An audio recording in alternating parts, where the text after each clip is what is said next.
Man. Trite dialogue. Apparently, there were two movies that came out this week. There was Expendables 3 or The Giver. And the buzz is that Giver is terribad. So what was Giver about? I can't even I remember can't. what that was. It was I'm searching through my head. It's another young adult novel made film because the woods are full of them now. Mm-hmm. Everyone's looking for that Twilight money and that Hunger Games money. So So which one is this? Is it the same thing? Hunger Games. Hunger Games. Or is it okay? It was Hunger Games. And there should have been a few things in between, but it goes down to Divergent. It just drops. I can't say for personal experience because I have not read The Giver, but I hear it's fairly boring. Fairly boring. It's not really an amazing title. No, it isn't. But I hear it's plummeted. Pretty far down the totem pole. Divergent level. I can't imagine another film being as bad as Divergent because, against all odds, that is still the worst movie I've seen this year. Against all odds. And I've seen Teenage Mutant Ninja Turtles. I've seen Transformers 4. Still the worst movie. Really? Yes. I still debate whether Neighbors was as bad as Divergent. I know that I agreed on you coaxed me into agreement. you made your case. But we agree a lot. It's because we're it's because we're right and yeah, it's hard to argue against being right. What can I say? We do think alike. We do. Especially when it comes to movies, we do think alike. That's why when we do disagree, it's really something. It is something. It really is. I don't know. Like when we were walking out of the Expendables 3, you said that this might be the one review where we actually split, and I'm not sure. I think we kind of came out of the. I said we might split on a couple things. Overall, I think we got the same thing out of it. Overall, probably. Like I was going into the Expendables 3 just. All right, all I hoped for was mediocrity. Because that's all I hoped for, and I got something extra. Yeah. I mean, at the end of the day, it is mediocre. Something I didn't expect. Yeah, at the end of the day, it's mediocre, so it's past expectation. And unless you're some of those aficionados of camp and overacting, if you like that stuff. 80s action movies, like 80s action movie dialogue, and it's got some really silly dialogue and really just over the top delivery. Some real hammy performances. Yeah. And we'll get to them. We will get to them. But suffice to say, get to them. It is I wish there were more moments like that in the film. Yeah, because otherwise it was too far in between. It was between those bright moments where you're just I'm just nudging you in the ribs But between those moments was me just kind of literally yawning through, explosion after explosion, and I'll give it this: it wasn't its composition was not as Michael Bay bad. It kissed the rim of being as bad. Like there were certain coming out of TMNT, it looked good compared to that. I suppose, but even in TMNT, at least you knew where the turtles were in correspondence to the enemies and the environment.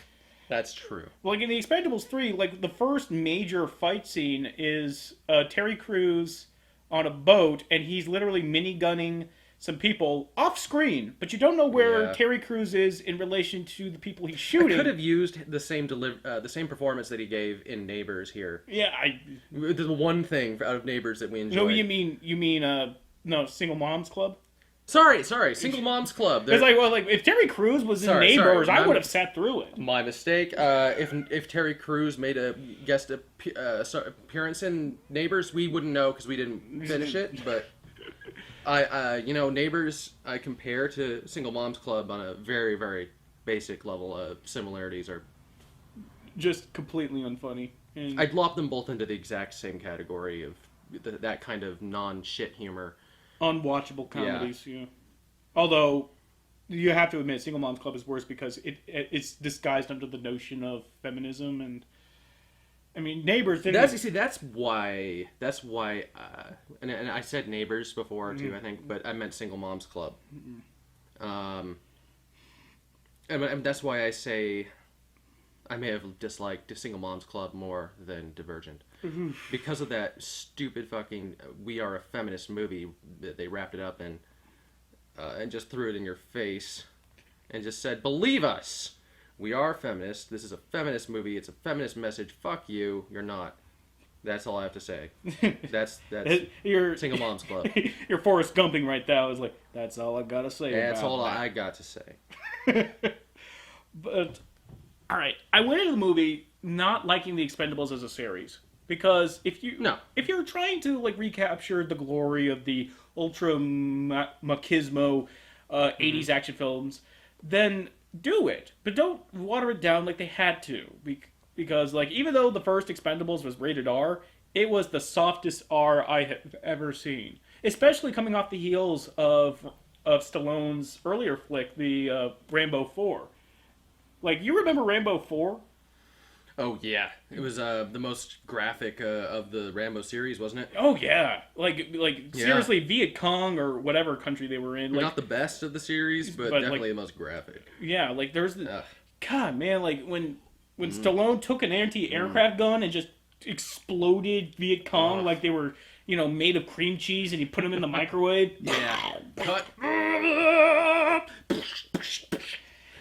And there's tons of blood and double kill, triple kill, tons of blood and brutality, and he's coming off of that, and it's the like with the name like the Expendables, and you see an R right there. It's like, and by the way, these guys are not expendable. These guys are valuable. They're amazing. Like I don't think how many casualties did they have in this movie? Like none.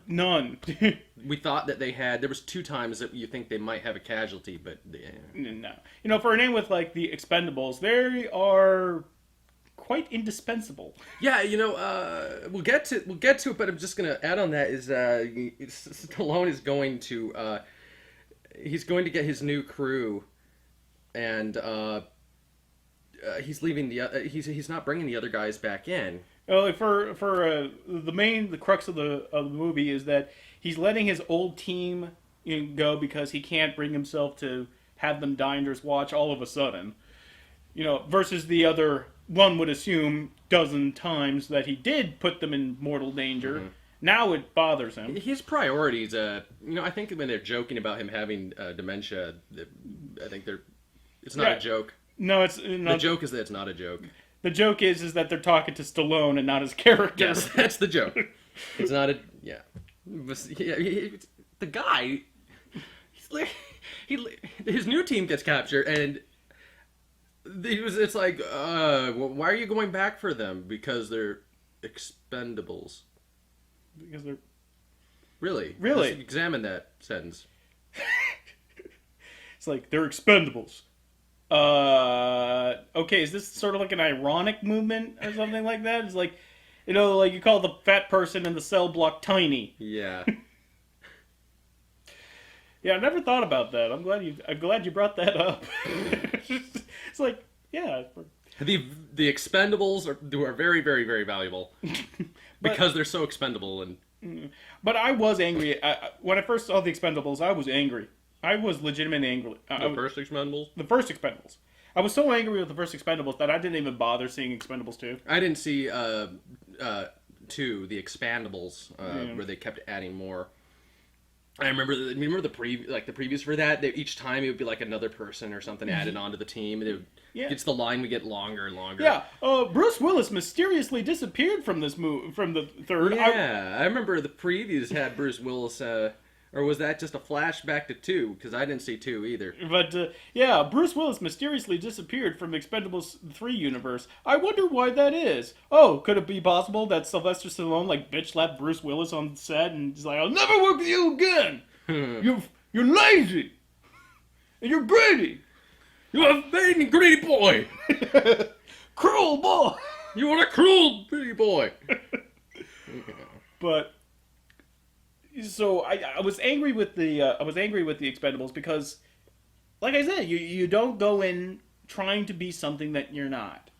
Yes. And so with Expendables 3, and I see that it's rated PG-13, it's like, well, at the very least, they stopped caring. Rob Schneider's in it? I actually would like that. Yeah, Rob Schneider. I mean, why don't you get Kelsey Grammer Why not? to be... Yeah. Why not get Kelsey... Why did they put Kelsey Grammer in that movie? Oh, wait. They did. Why did they get Kelsey Grammer to ostensibly be like a vacation guide for Sylvester Stallone in this movie? For like all Kelsey Grammer does is help build Sylvester Stallone a new team to take down Mel Gibson. And then that team immediately gets captured. And I was so hoping that we get another new team. They're like, well, so what are you going to do then? And I'm like, he's going to get a new team, isn't he? Yeah? You come back to Kelsey Grammer? Yeah? And all Kelsey Grammer does is just like look at his drink. He sees Sylvester Stallone coming like, oh, crap. All right, get into the truck. Let's go to, what have we not covered? Let's go to Tuscaloosa, Alabama. We'll just get some hillbilly. They're expendable. Yeah, well, that's the thing, by the way. To get this new team, they travel to various different states across America. Did they go out of country at any point? I don't think so. No, yeah, they went to Mexico. Did they go? Okay. They went to Mexico. Yeah, so they go to all these different places to get one man or woman. Mm-hmm. As this is the big the big twist in this movie. We'll get to that, but men. They go pick up one guy from each of these states, and I'm like, wait, why don't they just have a tournament? They could just have all these guys go to one place, and then they could have auditions. These guys are pretty desperate. They make that clear, and they're certainly capable of traveling. They're self-sufficient. So they got like 50 hours to build a new team. They go all across the fucking country, taking plane rides to get one guy at a time. What you think like that? Maybe they would hold like a Skype call. And sometimes they weren't even going to take the guy. Like a couple times they didn't. They got there and they're like, "This guy's no good. Let's go to the next state." What about the other guys back there? Or how about the guy who beat the guy they weren't going to use? If that guy was so great, why don't they just take the guy who beat him? I don't think Sylvester Stallone. Because Sylvester Stallone looked at him with his unmoving eyes. His corpse eyes. His corpse face. And he's made ever so slight an eyebrow arch and said, "This guy." Okay. All right. First off, that is not an expression. That is a rictus brought on from a stroke. Yeah, boy. I think this is the worst movie I've ever. This is the most unintelligible he ever was that I've ever seen. Like Rocky, no. No, you could go back to the Rocky movies. You could understand him pretty well. Compared to this, yeah. Like even in Rocky 5 when he was real, not Rocky 5, Rocky 6 when he was really, this big mangle. I think because now he can't actually move the muscles because of the face surgery or whatever, the Botox and all that stuff. He can't move. So add his speech impediment with that. I think he just uses his tongue. That's about it. It's the only thing on his face that can move. And then, of course, the beauty that is Sylvester Stallone and Harrison Ford having a conversation. Grunt.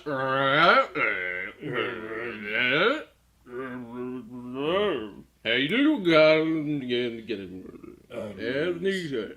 Sylvester Stallone, you gotta go to, gotta kill Mel Gibson. What's happened to got you to do? Sad. You should mumble it.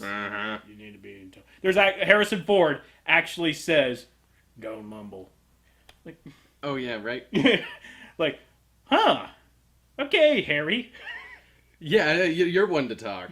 I mean, sorry, you're not one to talk. All right.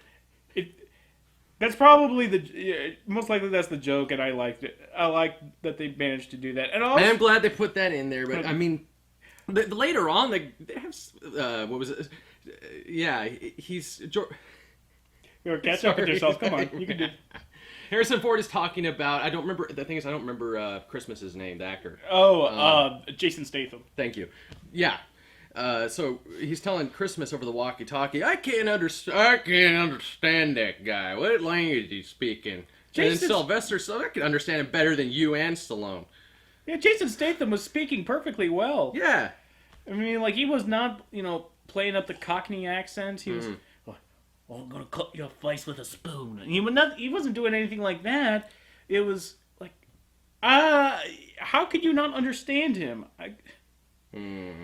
Oh, and I don't think they ever did the Christmas comes once a year joke, did they? No, because they did. Well, James Bond. Yeah. Well, if they did, I would have liked a homoerotic redo of that. Or if they did, it would have had to been an Expendables 2. But regardless, this is good. Yeah, it's Yeah, what is that, Ben? Why, it's depending on who wants to give me money. But whatever it is, it sure is tasty. Actually, it's Buchanan blended Scotch whiskey. First time. Pretty good. Yeah. Pretty good. Yeah, it's a middle shelf whiskey. I like it for blended. But to get back, getting to the point at hand, like every time like a new guy pops in the plot, it's filled with like a combination of joy and wincing. Like the first guy that pops up is Wesley Snipes, and before you even ask, yes, they did have a tax evasion joke. It's like, what did they get you for? And he just goes, tax evasion. Tax evasion. Get it? Because Wesley Snipes really was in jail for tax evasion. It's okay if it's funny. It's okay to make a joke. And it's Wesley Snipes. When they find Wesley Snipes being like put on a train, he looks like freaking Django. Yeah, he does. He does. He looks like his hair's more growing out than it normally is, and he has like a beard thing going on. Big old bushy beard, and I have to say, you look pretty good in this movie. Yeah, you did, but like, I was hoping that they would focus more on Wesley Snipes because he was.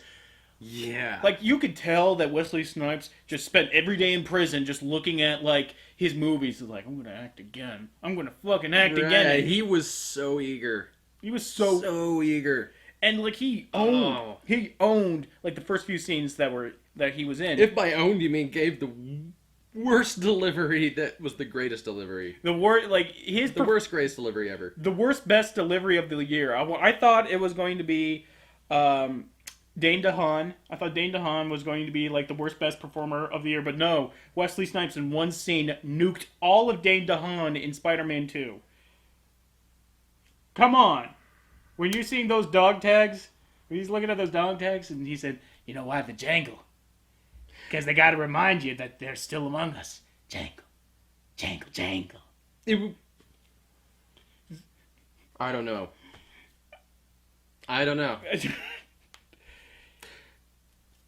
I think that Dane DeHaan was more subtle. Dane DeHaan's subtle in his Count Orlok coat, just waiting in the edge of the elevator, waiting for Emma Stone. Hi, Emma. There was an art to what he did. What Wesley Snipes did in this was just plain over the top. It was just plain over the top. And it was funny because it was so out of place, I guess. Yeah, especially because it seems like his character kind of shifted on a fucking dime. Oh, like, yeah, he's all bad, 1,000-mile stare, and then, woo! No, it's like he was doing that whole intimidation with, like, the other expendable teammates that he doesn't know yet, and he's just kind of like yeah. You know what, they got those dog tags up there. They jangle. Well, that's when it happens. That's what happened. And then he goes up to the cockpit. He says, "You said," and Sylvester's like, "You don't thank you. You don't thank you." And then all of a sudden he's like Tobey Maguire in Spider-Man, where he's just like, "I want to say thank you." Goes back. Did I do good? Like, you did good, Groot. So, like, there's almost, like, no bearing on Wesley Snipes' character. I think it was easier for him to do what he did than it was for Dane what am I saying? Dane DeHaan, that might just be what he does. Dane DeHaan may just be Dane DeHaan. I have yet to see him in any other movie, so we'll find. I guess I'll find out. Hopefully, if Dane DeHaan can harness his inner Dane DeHaanness. Yeah, but you know what? I'm going to disagree with you. You are. First disagreement we've had, isn't it? All right. For Dane DeHaan, it's funny. It is funny, but I think that has to do with his natural cadence and his natural presence. Is a slight, ever so slight subtlety to what he does. I mean, I think that somebody else could replicate what Wesley Snipes did. Well, I think it's redoable. What Dane DeHaan does. I think that's kind of his thing. That's something new that he's brought to the table.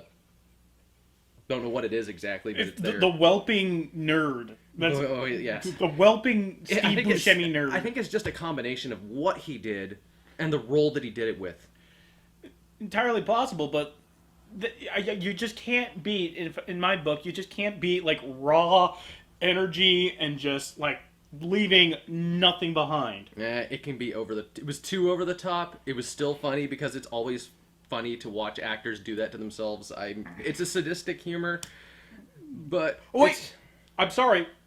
I take it back. I do take it back. Wesley Snipes, that beginning scene was incredible, but he was not the worst best actor of this movie. Yeah. No, he wasn't. No, he wasn't. He wasn't. That distinction. I was sure that he was. No one could top that. No. That distinction belongs to the one, the only, Antonio Banderas. Here's to you, Antonio Banderas. His performance as an aging Spanish black ops soldier who was so eager for work that he lied to Kelsey Grammer to get him to come and see him 3 times in a month. And he's basically Mr. Bean, except he never shuts up. He gets in people's faces. He gets this dopey look on his face, and it's like he's acting in a silent film.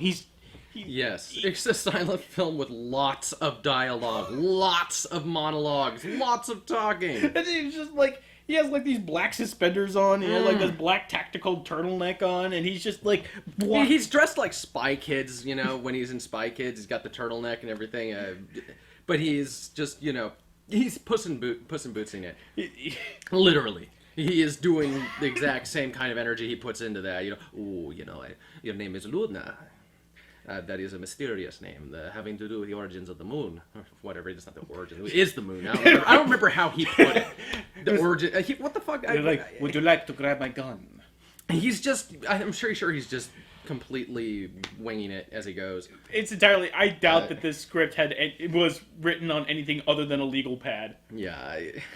Like Stallone is just giving everyone, like, faxed copies of his legal pad. It's like, now this is the scene where we go, boo! I'm pretty sure there were a few times people came up to Stallone and that was a flawless Sylvester Stallone impression. Please, let me do a retake. Please. No. It's like, we call this the Expendables one take, okay? You only get one take. Mm-hmm. But we're going to Malcolm McDowell this, just like, because one take is fine! Stallone's not worried. All of his takes are the same. Especially that Sergio Leone close-up shot when he first discovers that Mel Gibson is still alive. It's like, it's this slow zooming on his face. Like, really, like, uncomfortably close.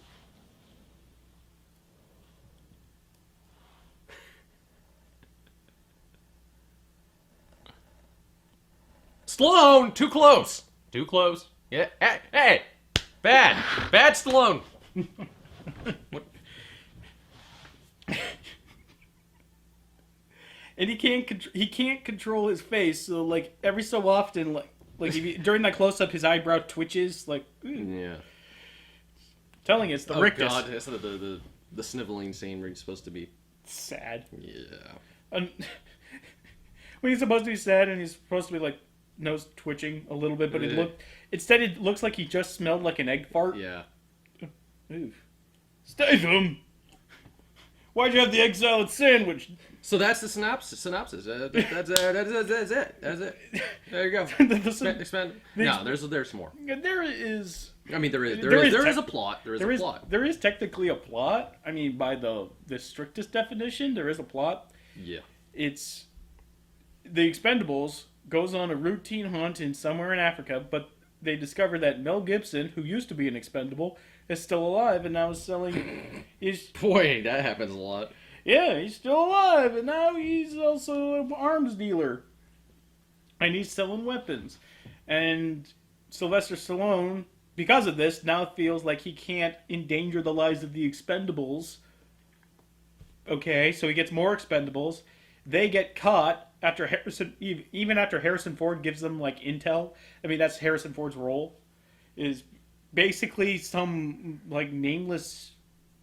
Yeah, he's like this nameless government stooge. You look at who first. sits in the back of a truck all day waiting for him to get in, and then when they're done with their conversation, he wanders off westward. I think it was.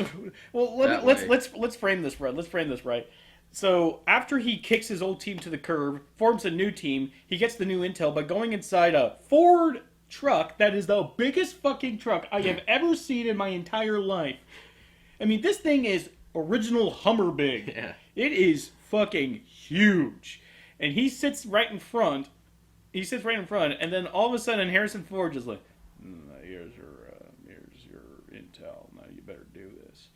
So, and then he tells him to keep him alive. He tells him, like, we want him alive so he can stand trial. For no reason. Yeah. No, I know why. Because they did it so that way when they first confront Mel Gibson, they have a reason to not kill him before the finale. Yeah. That's the only reason why they did that. So Harrison Ford steps out of the truck, and like the truck is right in front of a building.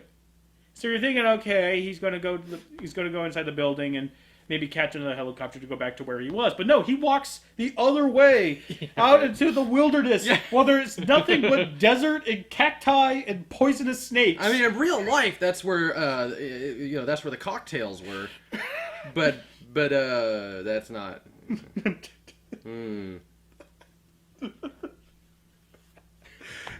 Where are you going, Harrison Ford? And that's like his entire presence in the movie is like he wasn't really originally planned to be in this movie, but he just kind of wandered on set. That's what it looked like when he made his first appearance. When he made his first appearance, he looked. Stallone's coming out the double doors of the building and of the hospital of the hospital because Terry Crews got injured by Mel Gibson, which was fucking Why do you take out my favorite character of this? Well, favorite And if actor. they were going to do that, they should have just killed him, so that they had drive, reason, instead of injuring him, instead of making it more of an empty gesture. It's like, oh, he injured Terry Crews. Now this is personal. Yeah, I mean, come on, they really fucking pulled their punches on this. They did. God. It's Expendables. You gotta expend people. If no one's expend, it's not the Expendables. It's the Expendables. He walks out of the hospital and he's greeted by Harrison Ford, who just kind of did one of these. Like he looked like Kramer after he entered a room, like oh. Like he kind of like he looked surprised when he saw. That's just. What's the character's name again? Stallone's character is Barney, I think. Yeah, Barney, I think. Yeah. It's like, who cares? It's fucking Sylvester Stallone. Actually, the winner chicken dinner of completely out of place actor still goes to Stallone for his moment where he's down an escalator in an airport, and you swear he looks like he's a child that got separated from his mom. He just looks. Oh. You feel like he's gonna poop his pants at any moment, and he just wants to go home.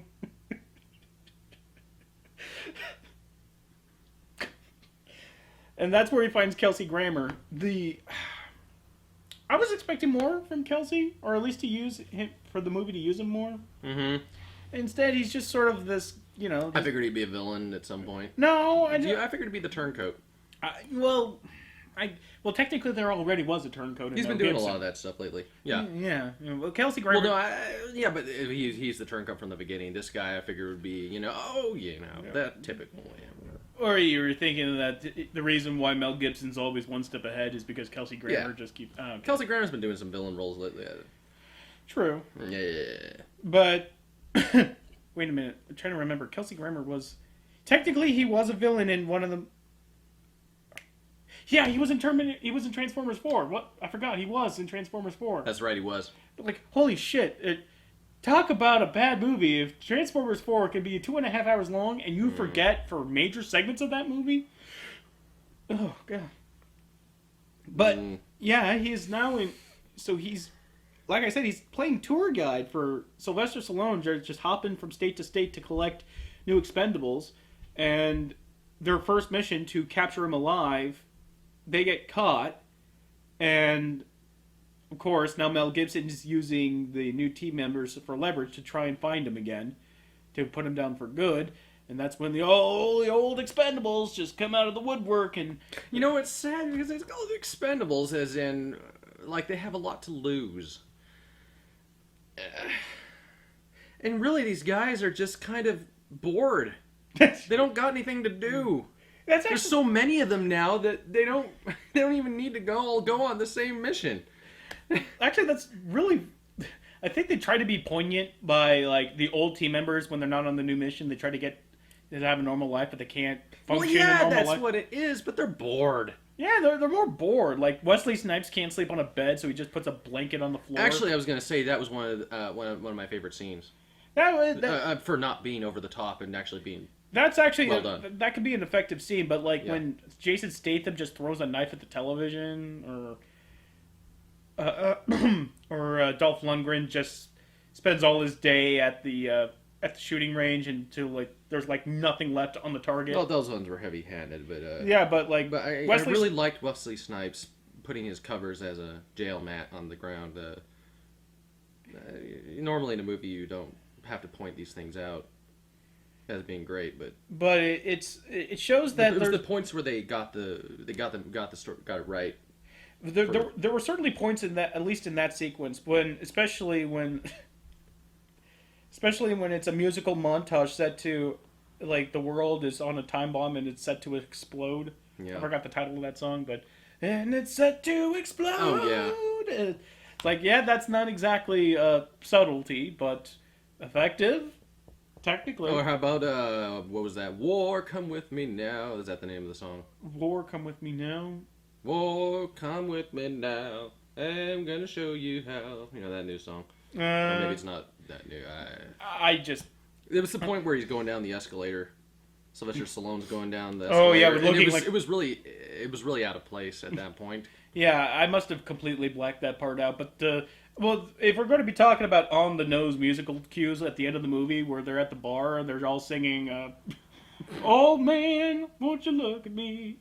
That was a curveball a little bit. I mean, it's like I get it. Like, boy, do I get it. I can't get it anymore. Yes, you could hit me over the head with it. I couldn't get it more. And so, like, they got now all the old Expendables are back together, and of course, you know, Antonio Banderas finds him again. Is like, "Come on, take me, hey, woo." Oh yeah, and he mugs the key, and he even breaks the fourth wall a few times. I know. I think that one time he's just staring at you for like 5-6 seconds before going, walk off. Like when he's first shot down. Oh, am I pushing you? No. I'm trying very hard. See, I keep giving, but he keeps pushing away. But during like the first the first scene where he's shot down, and he's just like doesn't know what to do, and he's just like, ooh, and he's just, you know, marching back and forth and just like stomping, and looks like he's conducting an invisible orchestra. Yeah, he's flat out Saturday morning cartoon. Like I said, it looks like he's acting in a silent film. Yeah. Except he talks enough for 2 movies. I think that's, you know, like the movements he does while he's doing the beeps for Puss in Boots.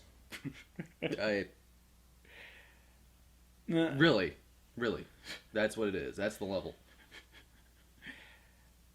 So, and then the final confrontation, like all the Expendables, and all of a sudden Schwarzenegger just has Jet Li on his side because Jet Li was an Expendable. He was, and he hasn't been in this movie yet. And Jet Li now looks like an Asian lesbian, so he does, and they both kind of they kind of play. They throw some homoerotic. Like between Arnold Schwarzenegger and Jet Li. Yeah, but you know they joke about it in the movie, so it's okay. I would have preferred they didn't. Just leave it awkward. Yeah, like when you like hang your hat on it, then it's no longer fun. Mm-hmm. It has to be, at least you have to give the audience the feeling that it was unintentional. That's how you do it. Yeah. But the absolute the film climaxes with a huge art battle in an abandoned building, the strongest building in bombed out makeshift, like, I don't want to say it's a made up country, because the last time I did that, turned out to be the capital of Iran. So it's Afghanistan. Yeah, Afghanistan. I think that's what they called it. Kazakhstan. No, it's like, yeah, who ever heard of this place called Afghanistan? But they called it Afghanistan. I thought it was like Kazakhstan. Something. No, it wasn't Kazakhstan. Kazakhstan. It wasn't Tarakistan. It wasn't Tarakistan. It wasn't Pakistan. It wasn't Afghanistan. It was like I don't know the geography of the Middle East at all well. There could very well be an Afghanistan that just kind of, slips by the radar. But my gut reaction is like, bullshit country. Mm-hmm. Regardless, they have the entire Afghanistan army after them in this one bombed out building that is somehow still able to take mortar fire from tanks, like chopper fire, this was quite a Helm's Deep. This was the strongest bombed out building I've ever seen. And apparently, the only reason why they hadn't gone up in smoke was because one of the team members was one of the new guys knows how to hack. It's like, oh, we're going to put hacking plot elements in this movie. Yeah. Oh, I can't wait to see how they're able to. Yes, they got the guy in the van. They got the guy in the van who could turn off security and shit because he's typing really fast on the keyboard. Mm-hmm. And then I thought, like, he does something called multitasking. Like, multi-hack! But I was thinking, like, how are they going to pull this off again? And lo and behold, the guy takes Dolph Lundgren's wristwatch, like his wrist PDA, yeah, and then just does random things on it, and then bam, turns off the predators. Bam, he turns off the timers on the Semtex that's been mounted all throughout the building.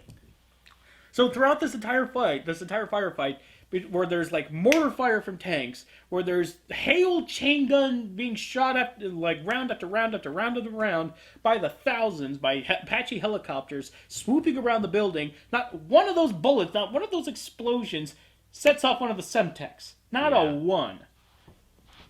That is straight up luck. You gotta love it. You gotta love the convenience of some of these action films. Yep. And I went so far in this movie, talking about this movie, without even really mentioning Mel Gibson, because that's something I want to mention. Mel Gibson is good in this. Well, yeah, I think you have to put an asterisk around it. Well, I mean, by comparison. Well, comparison to like everyone else, I mean, like he brings a certain weight that kind of makes you remember, like, yeah, Mel Gibson was a good actor once upon a time. No, he's decent in a lot of the movie. He's really good in one scene though, where he's taunting. Yes, where he's taunting Barney, and that was good.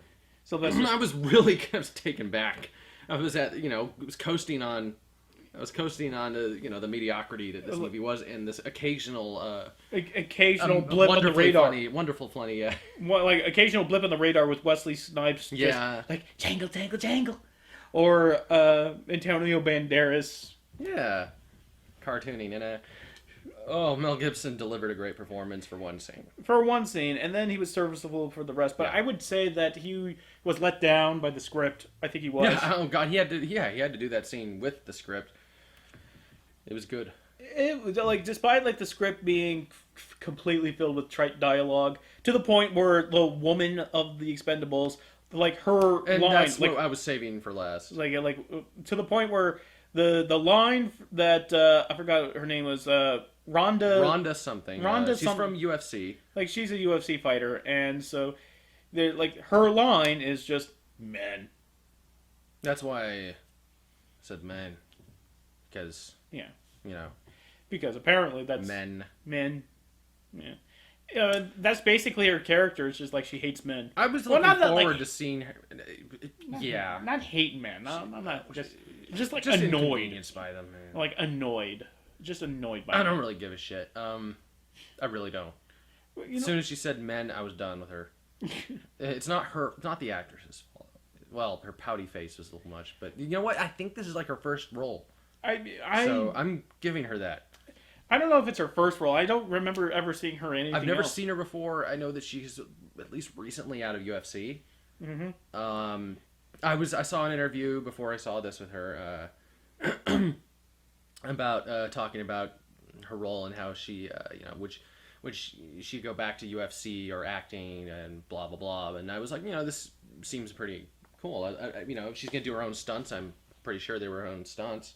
Yeah, I would hope like so. and they used her UFC. They did use her UFC background. She does some very well. awesome, armbar takedown stuff, and Yeah, like I'm so glad that another woman was able to like take what they did with Black Widow in the Marvel movies and like have her do that, but do it in a believable way.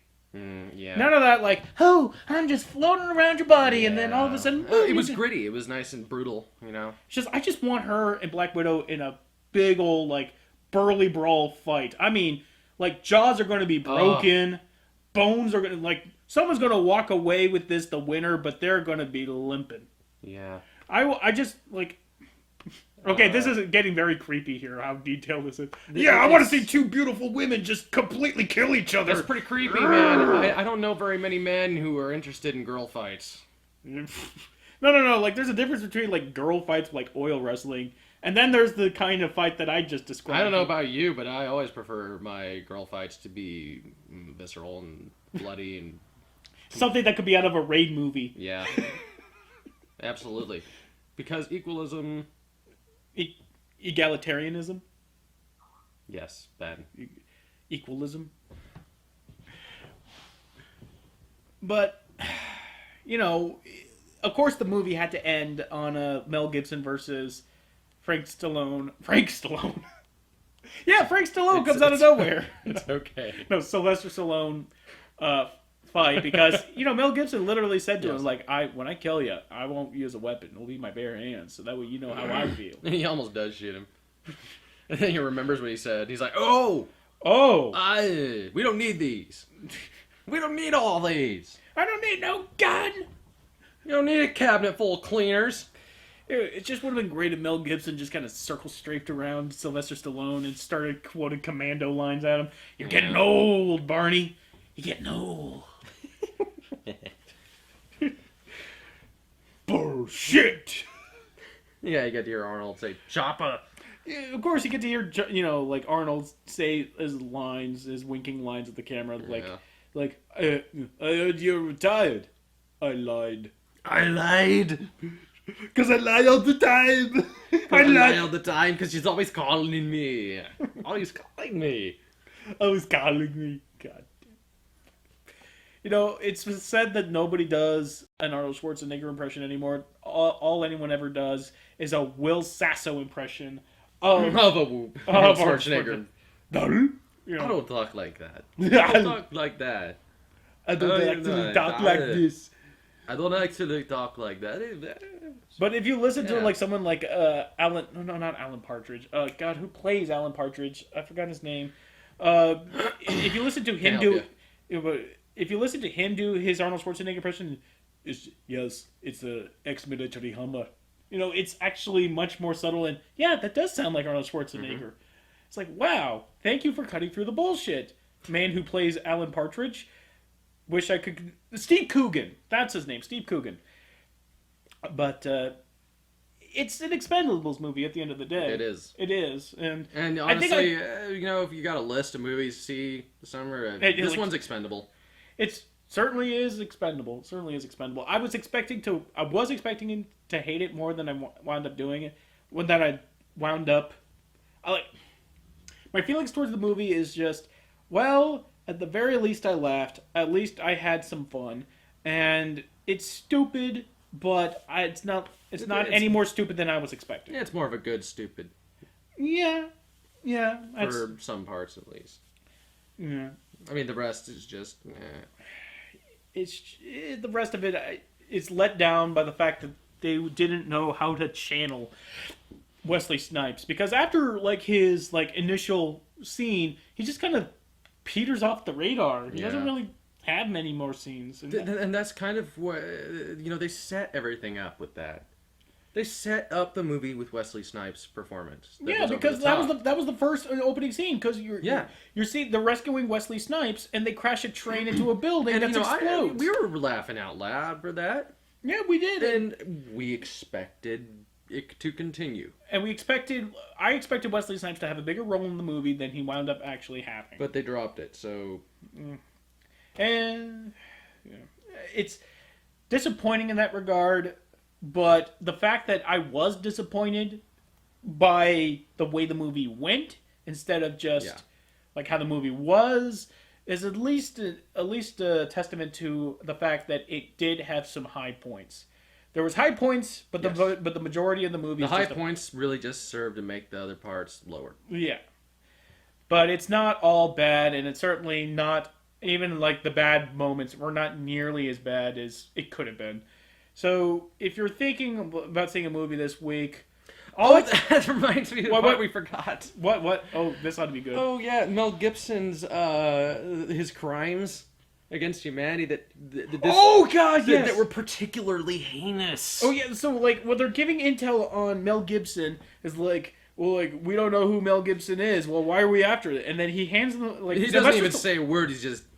hands him the file, and he opens the file, and there's corpses and bloody corpses, and he's just doing one of these... Not even that bloody, just kind of normal... corpses. Yeah, just people shot. People shot, and he's flipping through the pictures and more of them. And he's getting this look of utter, disbelief. Oh my god, he murders people! He's the only bad guy in the history of film to have ever done that! Because, none of the expendable people ever murder. It's you act like you've never seen a dead body before. Yeah. It's and that's why I'm saying, guys, make a meme. Put some other when they're sharing they can share the book. When they start everybody takes turns looking at it in disbelief and utter just completely just grotesque horror. You make a meme, put some other pictures in that. Or put dick butt inside there, or to do a popular media, do Miley Cyrus twerking against Robin Thicke in the book. Oh God! We gotta kill Mel Gibson because Miley Cyrus is dancing, gyrating her pelvis against Robin Thicke. Yes. Speaking of Robin, but yes, put in some of Mel Gibson's raving anti-Jewish whatever. Before I end this vlog, I want to tell a quick little anecdote. When we found out that Robin Williams had died, and I was on the toilet when it happened, when I found out about it. True story. I was there.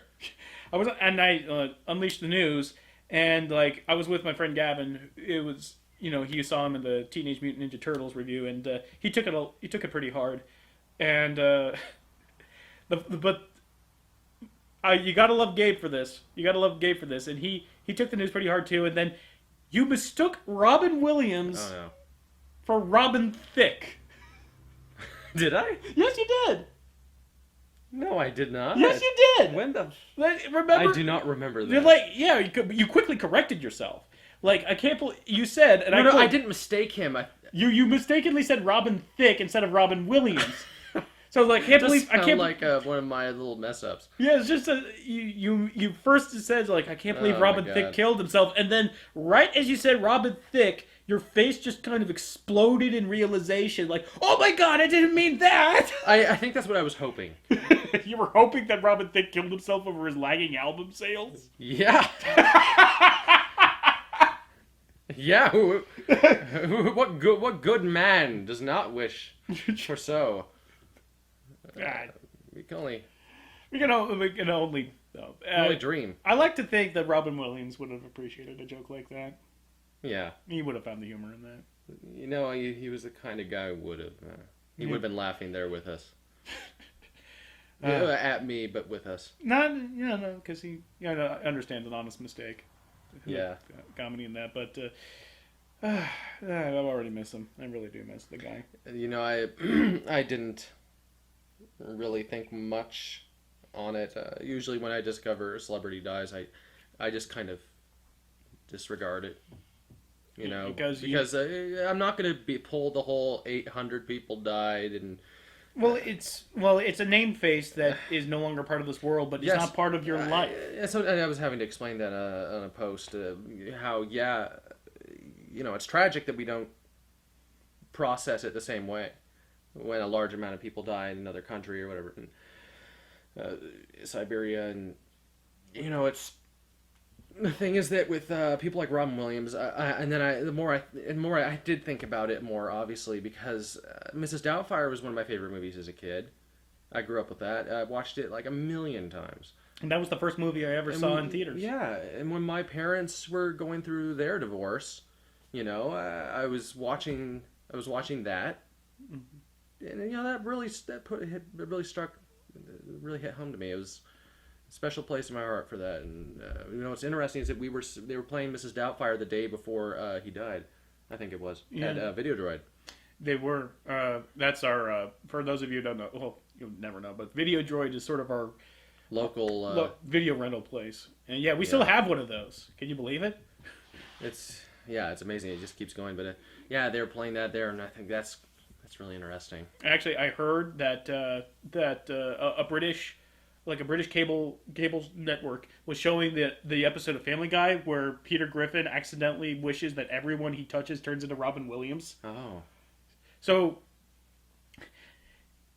and of course this drives Peter insane because, Robin Williams has always been a treasure, but too much of Robin Williams is a little. It is overwhelming. It is exhausting. So imagine he has so much energy. Yeah, so much energy. He is. I told everyone on Twitter, Robin Williams was the reason I wanted to be a stand-up comedian. Yeah. Of course, when I was a kid, I called it a stand-up chameleon. And, there's some amount of truth to that. Yeah, there's. Yeah, he was. But a man like that, I wonder if he was bipolar. Well, I don't know if it's been so many diagnoses explained yet. Yeah, the people are going to speculate. So many diagnoses have been But I think that obviously people expected a lot from him. People expected him to be happy a lot, and to be entertaining, to be funny, to be energetic, and a person who gives as much as he does just couldn't show that side. But I was saying that. It's okay to feel worse about him than it does to feel about a nameless number of people who died, because you never met any of those people. You never knew them by name. You certainly didn't know them since you were a child, or at least knew of them. No, you had never had a reason to. There's nothing wrong with that. I mean, there was a time before we had media. People would die by the vast numbers in other places around the world, and you would never know. It's only because of the media that we've had in the past, 100 years that we even know. It's okay. It's okay to feel bad about one person.